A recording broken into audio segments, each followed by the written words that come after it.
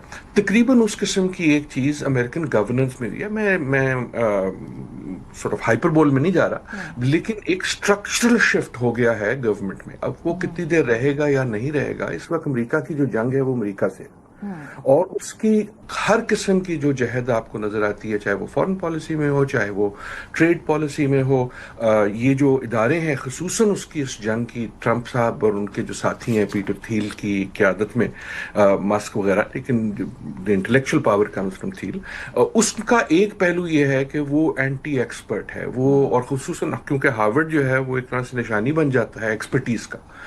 تو ان کی یہ جو ہماری جو ایک جنریشن ہے آف ٹیکنو, کچھ لوگ اس کو ٹیکنو فیشسٹ کہتے ہیں واٹ ایور, لیکن جن کے پاس ایک اس قسم کی اکنامک طاقت ہے جو ہم نے تاریخ میں بہت کم دیکھی ہے. اب وہ اس طاقت کا مظاہرہ یہ کر رہے ہیں کہ ہماری جو ایکسپرٹیز کا منبع ہے وہ ہمارے پاس ہے, کسی اور کے پاس نہیں, اور وہ ہمیں جنگ نظر آتی ہے, وہ ہمیں NSF کی فنڈنگ میں نظر آتی ہے, وہ ہمیں ریسرچ میں نظر آتی ہے, وہ ہمیں ویزاز میں نظر آتی ہے, وہ ہمیں ہارورڈ میں نظر آتی ہے. یہاں تک ہارورڈ کا مسئلہ ہے probably at a legal ground یہ ریورس ہو جائے گا, کیونکہ اتنا ریڈیکولس ہے کہ نہیں ہوگا, لیکن ہو نہیں سکتا. لیکن دی امپیکٹ تو ہو گیا نا. امپیکٹ تو یہ ہے کہ دیکھو اب جو ہے ہم کہیں گے اور تم کرو گے. ہارورڈ جیسے جو 2-4 بڑے ادارے ہوں گے وہ اس پہ تھوڑا سا لڑ لیں گے, جو بیچارے باقی مسکین ہوں گے, یا 2000 یونیورسٹیز ہیں وہ کہیں گی جی سر. تو ایک وہ جو کلچر وار سے بڑھ کے آئی تھنک یہ ایک اسٹرکچرل انسٹیٹیوشن کے اسٹرکچر کیا ہے, ایز دی امریکن پالیٹی چینجز, یہ اس کی جنگ ہے. اور اس میں وہ ساری چیزیں بالشمول فارن پالیسی ان پلے آ جاتی ہیں, because now everything is in flux, اور کسی چیز کا فیصلہ اس بیسس پہ نہیں ہوا جا سکتا کہ یہ پہلے ایسے ہوتا تھا, because the whole game is کہ جو پہلے ہوتا تھا وہ نہیں کرنا. سو ہمارے پاس جو میٹرک ہیں کہ ہم کیسے فیصلہ کریں گے کہ اب کیا ہوگا, وہ ایک طرح سے کرمبل ہونا شروع ہو جاتے ہیں. اور کوئی مینول نہیں ہے. جس طرح سے دنیا میں تبدیلی آ رہی, کسی کے پاس کوئی مینول نہیں ہے, کسی کے پاس کوئی بلو پرنٹ نہیں ہے, کسی کے پاس کوئی ماضی کی تقلید کی مثال نہیں ہے. نئی مثالیں اس وقت رقم ہو رہی ہیں. ڈاکٹر کامران, آپ کی طرف بڑھتی ہوں, مشرق وسطیٰ کا بھی دورہ کر کے آئے صدر ٹرمپ, اور ظاہر سی بات ہے اسرائیل کا ایشو اگر وہ بالکل پبلکلی ڈسکس نہ بھی ہوا ہو یا اس حوالے سے کوئی بڑی اسٹیٹمنٹ سامنے نہ بھی آئی ہوں, لیکن دس از اے ایلیفنٹ ان دا روم. آپ کو لگتا ہے صدر ٹرمپ کے مشرق وسطیٰ کے اس دورے کے بعد کچھ امید افزا آپ دیکھ رہے ہیں کہ پیش رفت ہوگی اس میں, یا کیونکہ اسرائیل تو ڈٹا ہوا ہے ڈٹائی کے ساتھ کہ نہیں وہ اس کو انفنش بزنس سمجھے گا, لیکن کیا آپ کو لگتا ہے کہ کچھ فرق پڑے گا؟ دیکھیں یہ سسٹینیبل نہیں ہے. یہ سچویشن جو اسرائیل کی جو اس وقت جو رویہ ہے یہ ایک بہت غیر معمولی ہے, کیونکہ اس وقت جو برسر اقتدار جماعت ہے یا جو دھڑا ہے وہ فار رائٹ کا ہے, اور وزیر اعظم بنجمن نیتن یاہو جو ہیں وہ اس کی قیادت کر رہے ہیں. لیکن یہ جو دھڑا ہے اس کی اپنے ہی اسرائیل کے لوگوں کے ساتھ بھی ایک کلیش چل رہا ہے, اور یہ کلیش ابھی کا نہیں ہے, یہ کلیش اکتوبر 7 2023 سے پہلے کا, یعنی جب حماس نے حملہ کیا تھا اس سے پہلے اگر آپ کو یاد ہو تو سال سے اوپر سے مظاہرے چل رہے تھے نیتن یاہو کے خلاف. تو وہ دیکھیں وہ ختم تو نہیں ہو گیا نا, بیچ میں جنگ آ گئی, وہ اس میں ایک التوا آ گیا اس تحریک میں, لیکن اب چونکہ اب جنگ کے جو ہے نا اب ختم ہو رہی ہے, اب جنگ جو ہے مزید کیا جنگ کریں گے, تو وہ اب چیزیں وہ ساری جو اسرائیلی معاشرے کے اندر دراڑیں ہیں وہ سامنے آ رہی ہیں. عادل نے ابھی امریکہ کی جو America is at war with itself بالکل صحیح کہا, وہ اسرائیل میں بھی ہم دیکھ رہے ہیں. اور وہ جو ہے تو ہمیں ان کو مونولتھ نہیں ٹریٹ کرنا چاہیے کہ جی اسرائیل کی کوئی ایک پوزیشن ہے. اب آپ شن بیت کی لیڈرشپ کو دیکھ لیں, جو ان کی جو ہے خفیہ ایجنسی ہے, اس کے ساتھ ان کی لڑائی چل رہی ہے. وہ اپنی مرضی سے جو ہے وہاں پہ ایک اس کا نیا ڈائریکٹر جو ہے نا لگانا چاہ رہے ہیں, وہ بھی ایک تنازع بنا ہوا ہے. تو یہ کئی لیولز پہ اسرائیل کے ساتھ چل رہا ہے. دیکھیں جہاں تک ٹرمپ انتظامیہ کا تعلق ہے, تو جو میں سمجھ پایا ہوں وہ یہ ہے کہ وہ دیکھتے ہیں کہ 4 طاقتیں ہیں خطے کے اندر, ترکی, اسرائیل, ایران اور سعودی عرب. چاروں کو کس طریقے سے بیلنس کیا جائے, اور یہ بہت مشکل کام ہے, کیونکہ نہ صرف جو ہے امریکہ کے ہر پلیئر کے ساتھ جو ہے اختلافات ہیں, بلکہ ان کے آپس کے بھی بڑے گہرے اختلافات ہیں. لیکن جو بلو پرنٹ اگر آپ اسے کہنا چاہیں تو وہ جو ایک رف سا ہے وہ یہ ہے کہ دیکھیں ایران کا یہ ہے کہ بھائی ایران اگر آپ نیوکلیئر ویپن سے دستبردار ہو جاتے ہیں تو پھر ہم آپ کے ساتھ بزنس کر سکتے ہیں. تو وہ ایک اسٹریم چل رہی ہے کہ بھائی آپ جو ہے دیکھیں اب آپ لیوانٹ میں تو ہے نہیں ہے, سیریا لبنان سے آپ کے جو اثر رسوخ ہے وہ اکھڑ گیا ہے, اور آپ کا اثر رسوخ عراق میں ہے, ٹھیک ہے آپ وہاں رہیں, لیکن حوتیوں کے ساتھ بھی آپ کا ہے یمن کے اندر, لیکن وہاں آپ انٹرنیشنل شپنگ کو انٹرڈکٹ نہیں کر سکتے. تو آئی تھنک یہ ایک سلسلہ, یہ ایک اپنا پروسیس چل رہا ہے. دوسرا یہ ہے سیریا کے حوالے سے آئی تھنک یہ انتظامیہ ٹرکی کے ساتھ ہے کہ بھائی آپ اس کو مینج کریں, اس ریاست کو بنائیں, لیکن آپ بیسیکلی ٹیگ ٹیمنگ کریں سعودی عرب کے ساتھ. اسی وجہ سے جو ہے وہ جو احمد الشارہ جو سیریا کے نئے صدر ہیں, ان سے ملاقات صدر ڈونلڈ ٹرمپ کی ریاض میں ہوئی اور فون پہ تھے صدر اردوغان. اسرائیل کا یہ ہے کہ بھائی آپ کی سلامتی کے لیے ہم جو ہے ابھی بھی وہیں پہ کھڑے ہوئے ہیں کہ آپ کے جو نیشنل انٹرسٹ ہیں اس کو ہم جو ہے دستبردار نہیں ہو رہے, ہم اس کے قائم و دائم ہیں اس کے اوپر. لیکن کیسے ان سارے پلیئرز کو ڈس انٹینگل کیا جائے, اور جو فلسطینی تنازع ہے وہ کہہ رہے ہیں کہ بھائی سعودی عرب آپ اس کی قیادت کریں. آج تک کئی دہائیوں سے آپ نے امریکہ کے اوپر انحصار کیا ہے کہ ہم آپ کو 2 اسٹیٹ سولوشن لے کے دیں, نہ ہم یہ کر پائے اور نہ یہ کر سکیں گے. یہ اب آپ کا اپنا معاملہ ہے, you should own this process. یعنی بیسیکلی جو جس خطے کا جو بھی وہاں کا تنازع اس کو ڈیوالو کر کے وہاں کی جو لوکل پاور گروپس ہیں وہ ان کو کہہ رہے ہیں جی کہ سارٹ اٹ آؤٹ, اور پھر بتائیں ہوئے کوئی فیسیلیٹیشن چاہیے نہیں. ڈاکٹر عادل, یہ جو اس وقت ہم اسٹیٹمنٹس بھی دیکھ رہے ہیں, ہم دیکھ رہے ہیں ڈپلومیٹکلی اسرائیل کے اوپر جو دباؤ بھی ڈالا جا رہا ہے چاہے یورپ سے, وہ جب کہتے ہیں کہ اپنے تمام جو معاہدے کو ریویو کریں گے, یہ کلیکٹیو مورل گلٹ بھی ہے ویسٹ کا کہ ابھی تک جتنے بچوں کی وہاں پہ شہادتیں ہوئی ہیں, غزہ جس نہج تک پہنچا ہے, شاید کوئی بہت ہی شدید قسم کا ایک ثانیہ مزید ہونے کو تیار ہے, اس لیے یہ مورل گلٹ بھی سامنے آ رہا ہے کہ اس کی انٹرپریٹیشن یہ بھی ہے. اس پہ آپ کیا کہیں گے؟ میرے خیال میں آئی ایگری ود یو. آپ نے اس کو ڈپلومیٹکلی کہا, میں کھول کے کہہ دیتا ہوں. آئی تھنک گلٹ ہی ہے, اور یا بہت بڑا حصہ اس کا گلٹ بھی ہے. جو آپ کا پہلا سوال تھا شروع میں جو کامران کے ساتھ کہ کیا دنیا میں شفٹ ہو رہا ہے, وہ شفٹ تو بہت ابنڈنٹلی کلیئر ہے اور ہسٹوریکلی ڈرامیٹک ہے. شفٹ سے میری مراد ہے کہ جو ویسٹ میں پرو اسرائیل اوپینین تھی عام پبلک کی اور حکومتوں کی, اس کا جو شفٹ ہے وہ ہمیں بڑا سلو لگ رہا ہے کیونکہ ہم کلیئرلی ایک دوسری طرف تھے. لیکن اگر آپ دیکھیں کہ وہ کس طرح شفٹ ہوا ہے یورپ میں بھی اور امریکہ میں بھی, آپ کو جو ہوسٹ نظر آتے ہیں جو بہت زیادہ پیئر مورگن قسم کے, وہ بھی کیونکہ اور وہ شفٹ ہوا ہے. آئی تھنک جو اس کی اوانٹ گارڈ ہے, جو اس کی لیڈنگ ایج ہے, وہ ایک نوجوان لوگ ہیں. That is why partly universities وغیرہ اس کے فرنٹ پہ تھیں. اور دوسرا جو ہے is just reality on the ground کہ جو آپ دیکھتے ہیں you can not unsee what you keep seeing. آپ کتنی تصویروں کو جھٹلائیں گے, آپ کتنے ویڈیوز کو جھٹلائیں گے. تو وہ جو آن سلاٹ ہے پچھلے 2 سال میں, اس سے ایک بہت, میں اگین کہہ رہا ہوں, ہسٹوریکلی ڈرامیٹک شفٹ ہوا پورے یورپ میں جو آپ کو پبلک اوپینین میں نظر آتا ہے. تو پارٹلی وہ ہسٹوریکل گلٹ ہے, پارٹلی وہ یہ ہے جو آپ نے بات کی, جو میں بالکل کہ میں عموماً کامران زیادہ ریئلسٹ ہوتے ہیں, میں ذرا آئیڈلسٹ ہوتا ہوں. مجھے ڈر ہے, میرے پاس خبر شبر کوئی نہیں ہے, مجھے ڈر یہ ہے کہ اسرائیل نے واضح کر دیا ہے کہ they are going for the final thrust. جی ڈاکٹر کامل, یہ جو آپ نے بات کی یہ سیریس تشویش ہے دنیا بھر میں اس کے بارے میں, بالکل ٹھیک آپ نے پوائنٹ آؤٹ کیا ہے. ڈاکٹر عادل کامران صاحب, میں آپ سے بھی یہی سوال پوچھنا چاہتی ہوں, جو یہ ڈاکٹر عادل گفتگو کر رہے ہیں کہ آپ کے بھی یہی خدشات ہیں, وہ جو فلیٹن دا سرفیس, یہ ٹرم میں استعمال کر لیتی ہوں کیونکہ ہم ویسٹرن میڈیا میں بار بار یہ پڑھ رہے ہیں اور یہ کہا جا رہا ہے اسرائیلی اتھارٹیز کی جانب سے, آپ کو لگ رہا ہے کہ کسی مارکا, کسی فائنل جسے کہتے ہیں فیصلہ کن مقام پہ ہے اس وقت یہ جو جینوسائیڈ؟ دیکھیں جیسے عادل نے کہا, میں تھوڑا سا ریئلسٹ ہوں, تھوڑا نہیں اچھا خاصا ریئلسٹ ہوں, تو وہ میں ایڈمٹ کروں گا. دیکھیں اگر آپ اسٹریٹجکلی دیکھیں تو اسرائیل کے پاس جو ہے ملٹیپل فرنٹس ہیں, اور اسرائیل بھی دیکھ رہا ہے, مطلب وہ بھی مطلب آنکھیں تو نہیں بند کیے ہوئے نا کہ امریکہ کا رویہ بدل گیا.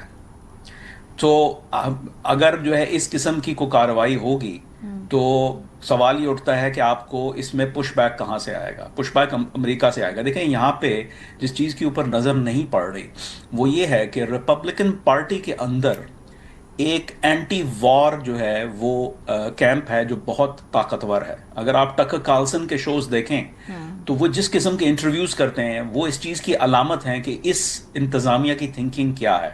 یہاں پہ ریپبلکن پارٹی کے اندر وہ لوگ جو کہ اینٹی ایران پرو اسرائیل تھے, اور وہ لوگ جو کہ جن کو ہم ماگا کہتے ہیں, جو میک امریکہ گریٹ اگین کا موومنٹ ہے, ان کے درمیان کلیش چل رہا ہے. یہ بات اب ڈھکی چھپی نہیں ہے.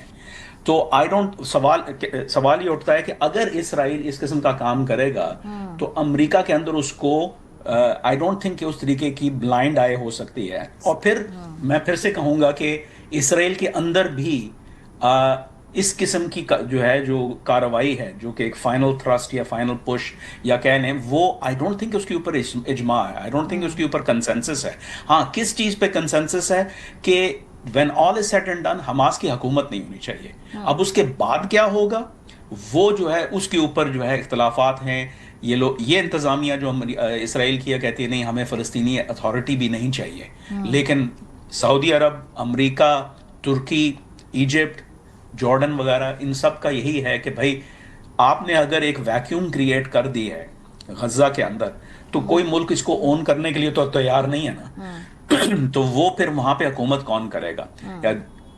نیتنیاہو کیمپ کی طرف سے آتا ہے کہ جی کہ ہم کریں گے, مطلب ہم جو ہے نا اس کو آکوپائی کر لیں گے, دوبارہ اینیکس کر لیں گے, اگر آپ جو ہے بالکل ہی فار رائٹ کے جو ہے لوگوں سے جو ہے اگر پوچھیں. لیکن ریالٹی یہ ہے کہ غزہ کو آکیوپائی کرنا ایک بہت بڑی انڈرٹیکنگ ہے. پھر یہ ہے کہ جنگ ان کی سیریا میں بھی چل رہی ہے, ایک سیریا میں ایک نئی حکومت ہے جس وجہ سے ان کا ترکی کے ساتھ بھی ایک اسٹرگل چل رہی ہے, ایک ڈی کنفلکشن کی ضرورت ہے. آئی ڈونٹ تھنک کہ اسرائیل اتنے بڑے فرنٹ کھولے گا. That's just my view.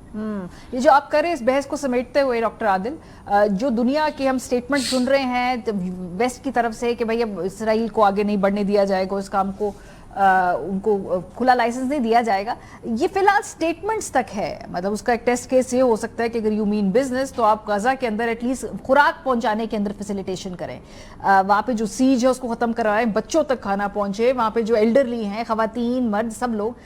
پر اس کے بارے میں دیکھا ایک نہیں کروا سکی دنیا, پوری دنیا مل کر نہیں کرا سکی ہے. دیکھیں بالکل آپ نے درست کہا. دیکھیں وہ خوراک کی ٹرکیں بھی ان کے نمبر بھی کم ہوتے جا رہے ہیں, اور ایک طرح سے وہ زیادہ احسان ہوا جا رہا ہے کہ جی اب 5 جائیں گی, اب 4 جائیں گی. جو کامران کا اسٹریٹجک انالیسز ہے آئی تھنک درست ہے, اور تھنک سے زیادہ آئی ہوپ درست ہے کہ اسرائیل اس قسم کا ایڈونچرزم نہیں کرے گا. ایز آئی سیڈ میرے پاس بھی کوئی خبر نہیں ہے, میرے پاس صرف خدشات ہیں جو ساری دنیا کے خدشات ہیں, اور وہ خدشات اس لیے ہیں کہ اگین ہوپنگ کہ وہ اسٹریٹجک ہی رہیں گے اور this type of sort of rational thinking will apply. لیکن وہ پارٹلی یہاں سے آتے ہیں کہ ہمیں جو دنیا سے چیزیں مل بھی رہی ہیں, اگر ہمیں کوئی پش بیک نظر آتا ہے ہلکا سا الفاظ کے لحاظ سے, تو اس میں سبسٹنس زیادہ نہیں ہے. اس میں ایک ہیلپ لیسنس ہے. جب میں میکرون کو سنتا ہوں یا برطانیہ کا اسٹیٹمنٹ سنتا ہوں تو وہ ایک ہیلپ لیس سی اسٹیٹمنٹ ہے اسرائیل کے سامنے. وہ یہ نہیں ہے کہ یہ کرو گے تو یہ ہوگا. ٹرمپ کی طرف سے بھی یہ نہیں ہے کہ X will happen if you do Y. اور اس کا ایک ریزن نہیں, اس کی ایک کانٹیکسٹ مجھے یہ نظر آتا ہے کہ اس وقت کوئی ایٹ لیسٹ ٹو می کوئی ایسا آپشن یا پلان نظر نہیں آ رہا کہ اگر یہ ڈائل ڈاؤن ہوگی تو کہاں پہنچے گی؟ کہ اینڈ گیم کیا ہوگی؟ ایک اینڈ گیم ہے تہس نہس، رائٹ؟ تہس نہس کے جتنے اس کے امپلیکیشنز ہیں we can talk and we have talk. اچھا اگر وہ نہیں ہے تو دین واٹ از دی آپشن؟ لیکن نا ہمارے پاکستان اور بھارت والے سلسلے میں بھی ایک ڈائل ڈاؤن کا آپشن واز سیز فائر جہاں اس وقت ہم رکے ہوئے، لیکن کوئی ڈائل ڈاؤن کا کوئی آپشن تو کسی نے ڈالا ہو نا. اس وقت ہمیں کسی بڑی طاقت سے کوئی ڈائل ڈاؤن کی ریئلسٹک یا سیمی ریئلسٹک آپشن نظر نہیں آ رہی. ہمیں مشرق وسطیٰ سے باقی ممالک سے کوئی ڈائل ڈاؤن کی آپشن نظر نہیں آ رہی. کوئی کہتا ہے نا کہ اچھا یوں کر لو، پھر آپ اس پہ کوئی، اور اسرائیل سے ہمیں بالکل نظر نہیں آ رہی. So part of the desperation comes from this, کہ یہ جس کو میں ہیلپ لیسنس کہہ رہا ہوں کہ ایک قیامت ہم سب کے سامنے گزر رہی ہے جی اور ہم منہ کھول کے ان بالکل ہکے بکے کھڑے ہو کے جو ہے نا اور بہت شکریہ، قیامت کو ہوتے ہوئے دیکھ رہے ہیں بالشمول بڑی طاقت. بہت شکریہ. اور یہاں سر وہ قیامت ہمارے سامنے ہو رہی ہے، بلکہ وہ ٹیلی وائز بھی ہو رہی ہے اور وہ ڈاکیومنٹ بھی ہو رہی ہے اور وہ آرکائیو بھی ہو رہی ہے. پوری دنیا کے لیے ایک ہمیشہ کے لیے یہ ہسٹری کا حصہ بھی رہے گا. بہت شکریہ ڈاکٹر عادل نجم صاحب. ڈاکٹر کامران بخاری صاحب ہمارے ساتھ موجود تھے. بریک پہ جائیں گے. جب واپس آئیں گے IMF کے حوالے سے جو پروگرام ہے بھارت اس میں خلل بھی ڈالنا چاہتا ہے، اس کے علاوہ FATF کو بھی اپروچ کرنا چاہتا ہے. یہ کتنا ممکن ہے؟ بریک کے بعد ہم ہمارے ساتھ شہباز رانا ہوں گے، ان سے بات کریں گے. ہمارے ساتھ رہیے. Welcome back. تھوڑی سی نظر معیشت کے معاملات پر بھی ڈال لیں. IMF کا جو دورہ پاکستان ہوا اس کا باقاعدہ اعلامیہ جاری ہوا ہے. IMF مشن کا دورہ پاکستان مکمل ہو گیا. دورے کے دوران ہونے والے مذاکرات کا اعلامیہ جاری. اعلامیے میں کہا گیا ہے کہ IMF وفد کا دورہ پاکستان 19 مئی کو شروع ہوا. IMF وفد کی قیادت نیتھن پورٹر نے کی. پاکستان کے ساتھ حالیہ معاشی صورتحال، قرض پروگرام پر عمل درآمد اور آئندہ بجٹ پر مذاکرات ہوئے. پاکستان کے ساتھ مذاکرات تعمیری رہے. اعلامیے کے مطابق پاکستان نے مالی استحکام اور سماجی اخراجات کے تحفظ کا عزم دہرایا. آئندہ مالی سال کے دوران پرائمری سرپلس GDP کے 1.6% تک لے جانے کے اوپر اتفاق ہوا ہے. اعلامیے کے مطابق پائیدار ترقی اور یکساں کاروباری مواقع کی بہتری کے لیے اصلاحات زیر غور آئیں. مہنگائی پر قابو پانے کے لیے سخت مانیٹری پالیسی جاری رکھنے اور مہنگائی کو 5 سے 7% کی سطح پر برقرار رکھنے پر زور دیا گیا. IMF اعلامیے میں کہا گیا کہ دورہ پاکستان میں وفاقی اور صوبائی حکومتوں کے تعاون کے مشکور ہیں. تعمیری بات چیت کرنے پر حکومت پاکستان کی کوششوں کو سراہتے ہیں. پاکستان کے معاشی پالیسی میں استحکام کے لیے کاربند رہنا قابل ستائش ہے. پاکستان کے ساتھ بات چیت مثبت انداز میں آئندہ بھی جاری رہے گی. اس سے پہلے آپ کو یاد ہوگا کہ بھارت نے IMF پروگرام کی جو ہماری ٹاکس ہو رہی تھی اس کو ڈسٹرب کرنے کی کوشش کی، لیکن بہرحال اس کے باوجود بھی قرض کی $1 ارب کی قسط جو ہے وہ اس کے بعد جاری بھی ہوئی ہے. بلکہ اس کے علاوہ دوبارہ ہم سن رہے ہیں کہ بھارت پاکستان کو FATF کی گرے لسٹ کے اندر ڈالنے کے لیے بھی ڈپلومیٹک کوششیں کرے گا اور اپوز کرے گا ورلڈ بینک کی فنڈنگ کو. تو یہ ابھی کچھ چیلنجز پاکستان کے لیے آگے دیکھ رہے ہیں کہ مانیٹری اور ڈپلومیٹک فرنٹ پہ ہیں. ہمارے ساتھ پروگرام کے حصے میں شہباز رانا صاحب ہیں، سینئر صحافی، معاشی تجزیہ کار موجود ہے. بہت شکریہ ہمیں جوائن کرنے کے لیے. IMF میں ہم دیکھ رہے کہ بھارت نے وہاں پہ بھی کوشش کی. اب FATF کے حوالے سے بھی خبریں ہیں کہ وہ کوشش کریں گے، رابطہ کرے، ورلڈ بینک کی فنڈنگ رکوانے کی کوشش کریں. اس وقت بھارتی لابی تو بھرپور طریقے سے پاکستان کے IMF پروگرام اور جتنی بھی ہماری انٹرنیشنل کمٹمنٹس ہیں اس کو روکنے کی کوشش کر رہی ہے ایز پر سی. تو کیا آپ کو لگتا ہے کہ FATF کے معاملات میں بھی ویسا ہی مور اور لیس جواب ملے گا جیسے کہ IMF نے ایک شٹ اپ کال دی بھارت کو؟ دیکھیں، جب پہلے پاکستان کو اس میں FATF کی گرے لسٹ میں ڈالا گیا تھا تو اس وقت کچھ یورپین اور مغربی ممالک نے بھارت کا ساتھ دیا تھا. اس وقت اگر آپ اوور آل صورتحال دیکھیں جو 22 اپریل کے بعد بنی ہے، جو بھارت کا بیانیہ وہ دنیا میں اس طریقے سے ایکسیپٹیبل نہیں ہے. بہت سارے ممالک ایون کے جو سمجھے جاتے تھے کہ امریکہ جیسے کنٹریز جو بھارت کے بہت قریب ہے وہ بھی پبلکلی اب بھارت کو امبیرس کر رہے ہیں. پریزیڈنٹ ڈونلڈ ٹرمپ کی سٹیٹمنٹس آپ دیکھ رہے ہیں. تو FATF کی گرے لسٹ میں پاکستان کو دوبارہ ڈالنا یہ کوئی اتنا آسان نہیں ہوگا. آلدو وہ کوشش کر سکتے ہیں ان کا جو ایشیا پیسیفک کا جو آفس ہے اس کے through. But the point here is کہ پاکستان کو کیا کرنا ہے. وہ دشمن ہے. میں تو آج سے نہیں کئی سالوں سے یہ بات کہہ رہا ہوں کہ بھارت ایک دشمن اور اس نے تو اپنی اسٹریٹجائز کرنا ہے ایسی چیزوں کو جہاں سے پاکستان کا نقصان پہنچا سکے. ہم نے کیا کرنا ہے؟ ایک چیز مس ماری جس کے اوپر بات کرنے کی ضرورت ہے کہ جو ہم غیر ملکی قرضے لیتے ہیں کیا ہمیں ان قرضوں کی ضرورت ہے؟ جہاں تک تو